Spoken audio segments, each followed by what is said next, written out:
The evening air hung thick and humid over the quiet streets of Oakland. It was a stillness that felt unnatural, the kind that whispers of a coming storm. For Officer David Reed, that feeling wasn't new. He'd felt it 1,000 times, a gut instinct honed over 15 years on the force, a silent warning just before the chaos erupted. But this time the warning wasn't about a call on the radio or a restless neighborhood. This time it was about his own life. It all started the moment his 6-year-old daughter Layla walked out of her mother's house. She wasn't the bright, bubbly girl he had dropped off 2 weeks ago. This Layla was a ghost in her own skin, her movements stiff, her eyes wide and haunted, looking at him as if she were seeing a stranger. You think you know your own kid. You think you can read every single emotion on their face. You think their silence is just them being tired or shy or lost in a child's world. But what if that silence is a scream? What if the quiet is the loudest sound you will ever hear? In that moment, David had a choice. He could have brushed it off, chalked it up to an awkward transition. He could have told himself everything was fine and driven off into the sunset. That would have been the easy thing to do, the safe thing. Instead, he knelt down. He looked into Layla's eyes and saw not just fear, but a flicker of a fight he didn't recognize. And in a moment, that would change everything. She didn't just talk. She didn't just tell him. She put a small, cold object in his hand and a crumpled drawing in his pocket. It was a silent plea, a tiny SOS sent from a world he never knew existed. And as he held that little micro SD card, David realized he wasn't a cop anymore. He was just a father walking into a storm he couldn't see, armed with nothing but a child's silent warning and a gut feeling that something was terribly, terribly wrong. The afternoon sun, warm and heavy, beat down on the cracked asphalt of Oakland. For Officer David Reed, it was the kind of heat that stuck to your uniform, the kind that made the world slow down. But today, the feeling wasn't just physical. It was a cold, quiet dread settling in his gut as he pulled up to his ex-wife's house. David wasn't a rookie. 15 years on the force had taught him to read a room, to feel the silent tension hanging in the air. He could tell a lie from a truth in the space between a heartbeat. But none of that prepared him for the sight of his 6-year-old daughter Layla standing at the front door. Layla was his whole world, a bundle of energy, laughter, and relentless questions. She was supposed to be bouncing on the balls of her feet, ready to bolt into his waiting arms after 2 weeks away. But today she was still. Her small body was a perfect picture of stillness, and her big brown eyes, usually so full of light, looked haunted. Her mother Sarah appeared in the doorway with a smile that didn't quite reach her eyes. "She's just getting her things," Sarah said a little too quickly. "Had a great time with Mark. He took her to the zoo." David's instincts screamed. This wasn't a child who'd just had a great time at the zoo. This was a child carrying a secret too heavy for her small frame. He'd seen that same look on victims' faces 100 times over. It was a look of trauma, of silent, suffocating fear. And here's a lesson we all learn the hard way. Sometimes the biggest mistake you can make is listening to what people say instead of feeling what they don't. David could have dismissed it. He could have smiled, nodded, and told himself that this was just a child being shy. It's the easy, comfortable thing to do. But David wasn't about to make that mistake. He knelt down, pulling Layla into a hug that was more about checking for injury than offering affection. "You okay, superstar?" he whispered, his voice low and calm. Layla didn't answer. Instead, with a glance over her shoulder at the house, she pressed something small and hard into his hand. It was a micro SD card. He knew its value instantly, a digital piece of a larger puzzle. But it was the other thing she slipped into his pocket that truly stopped his heart, a crumpled, childlike drawing.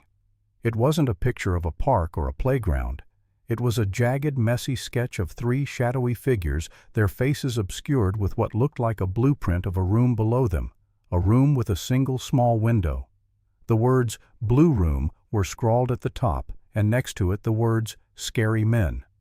Just like that, the air went out of David's lungs. The case that had been a silent, unreadable feeling in his gut suddenly had a name, a face, and a mission. And his quiet, broken daughter was not a victim, but the first witness. He didn't know what was on that tiny card or what the drawing meant, But he knew one thing for certain: a line had been crossed, and the fight to get back to normal was officially on. The story was just beginning, and it was about to get a whole lot darker. The silence of David's apartment felt heavier than usual that night. Layla was finally asleep, exhausted, but still clutching her old, worn-out teddy bear. David sat at his kitchen table, the tiny micro SD card and her crumpled drawing staring back at him under the cold glow of his laptop screen. He and his partner, Detective Maya Jackson, had spent hours trying to crack the encryption. Maya was a force of nature, brilliant, cynical, and the kind of friend who would have your back in a fire. As the data finally decrypted, a series of files began to open. It wasn't a video. It wasn't a confession. It was something far more chilling: a meticulous ledger of illegal art sales, coded financial transfers, and schematics for a network of secret warehouses. Layla's scary men weren't just common thugs. They were part of a sophisticated international criminal syndicate dealing in stolen antiquities. And here's the thing about our fight. So many of us, especially in our community, we get so used to fighting the small battles. The street-level drug deals, the petty thefts, the local hustles. We learn to spot the red flags right in front of us. But this was different. This was a shadow you couldn't see, a monster that operated in the daylight wearing a suit and tie. It's the feeling of knowing that the people who hurt you, the ones who stole your peace, are so high up, so untouchable, that they don't even have to look you in the eye. That right there is a fear we all know too well. The chill didn't just stay on the screen. It followed them home. David's apartment, his sanctuary, was broken into. But they didn't take the TV or his wallet. They didn't touch anything of value. They simply left a single menacing photograph of Layla's favorite toy, her teddy bear, sitting on his pillow. It was a message, cold and clear. We know where you sleep, we know what you love, and we can get to it any time. This wasn't just a case anymore. This was a war, a battle against a web of power and corruption that was far bigger and more insidious than anything David had ever faced. But the discovery of what they were after gave him a single shining point of focus. Among the documents was a detailed description of the main prize, the Phoenix Amulet, a priceless historical artifact stolen from an indigenous community decades ago, a sacred piece of history said to hold the spirit of resilience and rebirth. It wasn't just a trinket, it was a symbol, and it was the key to this whole dark conspiracy. They were hunting for an object that represented hope. David realized that he wasn't just fighting for his daughter's safety. He was fighting to reclaim a piece of history, a truth that had been stolen and hidden in the shadows. And as he looked at the drawing of the Blue Room, again, with the jagged lines of a secret passage, he knew that the key to unlocking the next step wasn't in the files. It was in the story of a very different kind of betrayal. It's funny how betrayal works. It doesn't scream at you from the shadows. It wears a face you trust. It speaks in a voice that sounds like a friend. And for Officer David Reed, that face belonged to Sergeant Eric Stone. Eric was more than a colleague. He was a brother. They'd walked the beat together for a decade, had each other's backs in a dozen scrapes, and shared countless meals at the same diner. Eric was the guy David went to for advice, the one who'd helped him through his divorce, the one who knew about Layla's favorite movies. He was family. And this is a lesson we all learn in life in one form or another. The people who can hurt you the most are the ones you gave the keys to your heart. They're the ones who know your weaknesses, who know the things you hold most dear. The tip came in late, an anonymous email to a secure police line. It was a digital map with a single pin dropped on a remote warehouse. It was a bust waiting to happen, a gift from an informant. But as David and Maya studied the map, something felt off. Too easy. The location, the timing, it was all a little too perfect. They ran a deep check on the IP address. The trail led to a series of encrypted servers and then a single horrifying destination, Eric's private email. The gut punch was real. David didn't just feel anger. He felt a profound, bone-deep sense of loss. It wasn't about the case anymore. It was personal. Eric had been the one tipping off the syndicate all along. He'd fed them information, guided them away from key evidence, and worse, he was the one who had left that chilling photo of Layla's teddy bear. When David finally confronted him, there was no dramatic fight, no loud accusations, just a quiet, searing conversation in an empty precinct locker room. Eric, his face a mask of shame and resentment, simply said, "They promised to take care of my family, man. No one ever looks out for us. We're just pawns." He spoke of a deal he'd made, a debt he owed, but it all just sounded like excuses. The words felt like acid. David had stood by, Eric defended him, and now he was standing in front of a man who had betrayed everything they stood for. In that moment, the concept of justice felt cold and hollow. The law didn't have a section for the kind of pain that comes from a betrayal like this. And in a final act of desperation, Eric revealed the location of the final deal, the Raven's Perch. It was the only thing he had left to offer. But even then, David wasn't sure if he could trust him. The serpent in the circle had shown its fangs, and David knew that from now on, he was on his own. The game was no longer about catching criminals. It was about survival. The final act was coming, and he was walking into it completely blind. The rain fell in sheets, a cold, cleansing torrent that seemed to wash the world clean. But up on the desolate, wind-whipped cliffs of the Raven's Perch, nothing felt clean. This was the final stage, the end of the road. And as David, Maya, and a silent, terrified Layla approached the isolated lodge, David knew he wasn't just walking into a crime scene. He was walking into a trap. He had been right to question Eric. This wasn't a handoff of the Phoenix amulet, it was a showdown. A negotiation for his daughter's life orchestrated by a man who saw lives as nothing more than chips in his high-stakes game. And that man was Victor Thorne, a high-society art collector whose polite smile hid the cold, calculating heart of a snake.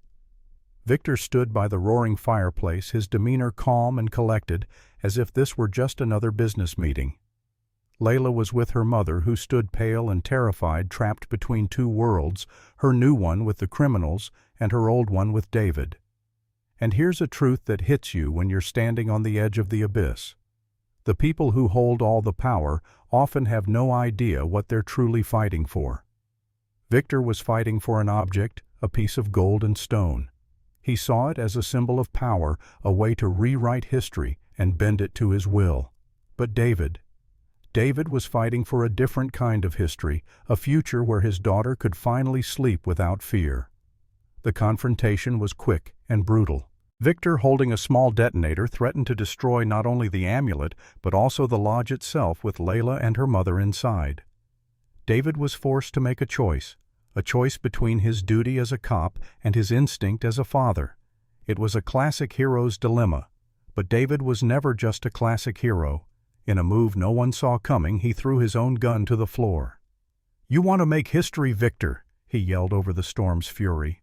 "Go ahead, but I'm not going to let you destroy the only thing that matters." It was a moment of pure, unadulterated defiance, a gamble that paid off. Confused by David's unexpected move, Victor hesitated, and in that split second, Maya created a diversion. As the chaos erupted, Victor lunged for the amulet, and in a desperate final twist of fate, he stumbled on a loose wire that led to a tripwire he'd set himself. He fell backward, tumbling over the railing of the balcony, a horrifying silent scream escaping his lips as he plummeted into the chasm below, taking the Phoenix amulet with him.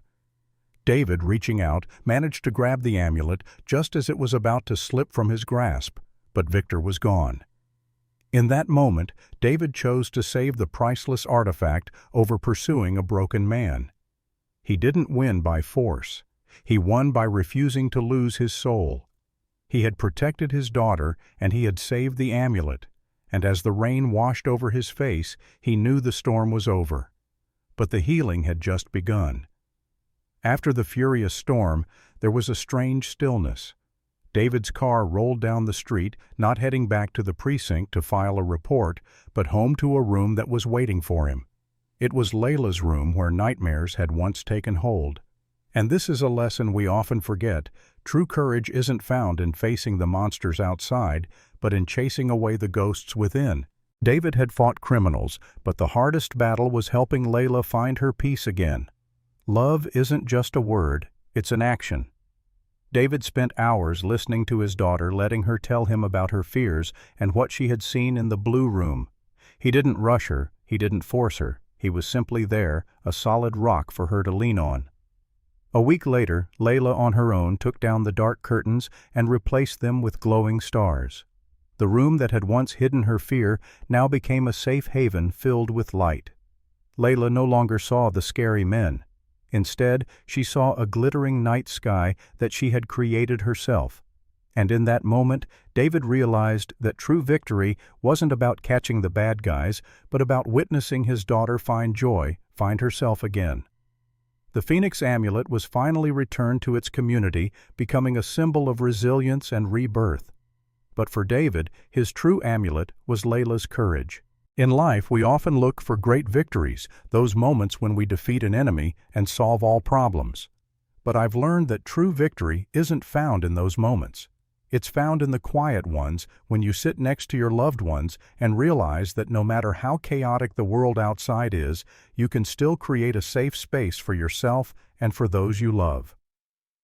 The story of David and Layla, I believe, is a powerful reminder of that. They fought a hard battle, and their victory wasn't just about the bad guy being caught. The greatest victory was when David saw his daughter Layla transform the blue room of fear into a sparkling night sky, a place filled with hope and light. That wasn't just courage, it was a resurrection. The Phoenix amulet was returned to its rightful place, symbolizing a historical and cultural restoration. But for David, the true amulet was given to him in the peaceful moments when Layla no longer had to face the fears of the past. Layla not only overcame her pain, but also became the light that guided her father. And this story, I believe, isn't just for David and Layla. It's the story of all of us. The story of finding the strength to get back up after being hurt, of learning to trust and fight for what we believe is right. It reminds us that recovery is a journey, not a destination. So what about you? Have you ever had to face a blue room in your life? A fear, a trauma, or a painful memory? And how did you turn it into your own starry sky? Please like this video, subscribe to the channel so you don't miss other inspiring stories, and share your thoughts in the comments below. Together, we learn and we heal.